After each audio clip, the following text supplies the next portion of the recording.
حضرت عمر جن کے پاک نام پر آج مسلمانوں کو فخر ہے اور جن کے جوش و ایمانی سے آج 1300 برس بعد بھی کافروں کے دلوں میں خوف ہے اور اسلام لانے سے پہلے مسلمانوں کے مقابلے اور تکلیف پہنچانے میں بھی ممتاز تھے۔ آئیے آج جانتے ہیں داستان حضرت عمر ابن خطاب رضی اللہ تعالیٰ عنہ۔ ایک روز کفار نے مشورہ کمیٹی قائم کی، کہا کہ کوئی ہے جو محمد کو قتل کرے؟ حضرت عمر نے کہا ہاں میں کروں گا۔ لوگوں نے کہا بے شک تم ہی کر سکتے ہو۔ حضرت عمر نے تلوار اٹھائی اور چل دیا اور رستے میں ہی حضرت سعد ابی وقاص رضی اللہ تعالیٰ عنہ ملے۔ انہوں نے پوچھا عمر کہاں جا رہے ہو؟ کہنے لگے محمد صلی اللہ علیہ وسلم کے قتل کی فکر میں جا رہا ہوں، نعوذ باللہ۔ حضرت سعد نے کہا کہ بنو ہاشم اور بنو زہرہ سے کیسے مطمئن ہو گئے؟ وہ تم کو بدلے میں قتل کر دیں گے۔ اس جواب پر حضرت عمر بگڑ گئے اور کہنے لگے کہ تو بھی مسلمان ہو گیا، اللہ پہلے تجھے ہی نپٹا دوں۔ حضرت سعد نے کہا ہاں میں مسلمان ہو گیا ہوں۔ دونوں طرف تلواریں چلنے کو ہی تھی کہ حضرت سعد نے کہا کہ پہلے اپنے گھر کی تو خبر لے، تیری بہن اور بہنوئی دونوں مسلمان ہو چکے ہیں۔ یہ سننا تھا کہ حضرت عمر غصے میں بھر گئے اور سیدھے بہن کے گھر گئے۔ وہاں حضرت حباب رضی اللہ تعالیٰ عنہ ان دونوں میاں بیوی کو قرآن شریف پڑھا رہے تھے۔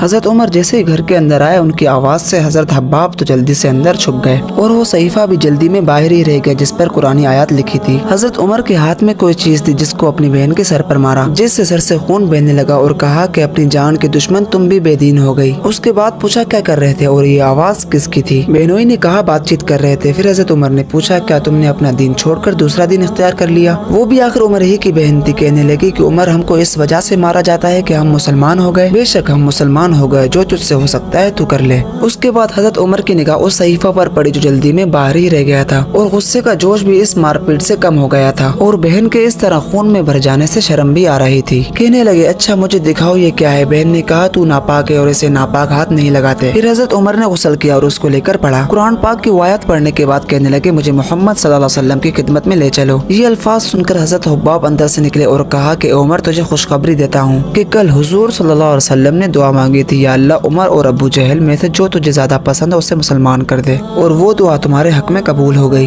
اس کے بعد حضور صلی اللہ علیہ وسلم کی خدمت میں حاضر ہوئے اور جمعے کی صبح اسلام قبول کر لیا۔ حضرت عبداللہ بن مسعود فرماتے ہیں کہ حضرت عمر کا اسلام لانا مسلمانوں کی فتح تھی اور ان کی ہجرت مسلمانوں کی مدد تھی اور ان کی خلافت رحمت تھی۔ یہ وہی عمر ابن خطاب ہے جن کے بارے میں حضور نے فرمایا لو کان بعد نبی لکان عمر، کہ میرے بعد اگر کوئی نبی ہوتا تو عمر ہوتا۔ باقی ویڈیو اچھی لگی ہو تو ویڈیو کو لائک اور چینل کو سبسکرائب ضرور کر دینا۔